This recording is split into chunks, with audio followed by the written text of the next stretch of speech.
Сега сме в природна школа, благодаря. Това е Рила планина. Вижте колко ясно се вижда днес, 9 май 2021.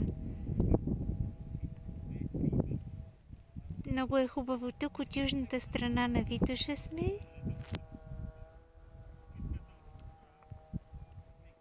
Тук работят хора и живеят от Дар Лимец, които се занимават Иван Андонов,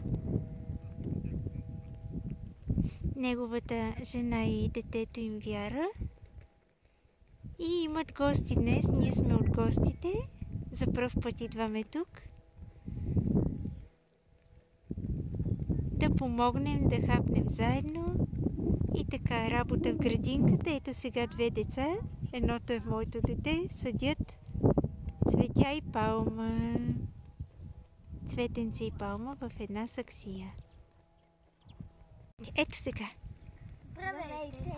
Ние посадихме растението, което се казва оръжевко, а това се казва палмичко. Палмичка. Палмичка. Да. Добре. А ето това е една гума, която е като саксия. Да, тук харесва ли ви? Да.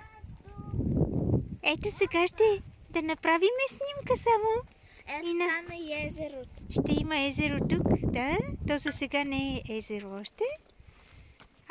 Нека да покажем, чакай, дървената пейка, да. Тя е като на хобитите, като къщичка на Билбо Бегинс. Къщичката от графството Дашайър. Всички знаят Властелина на пръстените. Любче, нещо друго да кажем. Ще снимаме и сега и тази прелесна, много ми харесва за фотосесии тук, градинка с лаленца.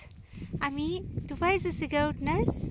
Може да направим и кратко интервю после или друг път. Довиждане и до нови срещи!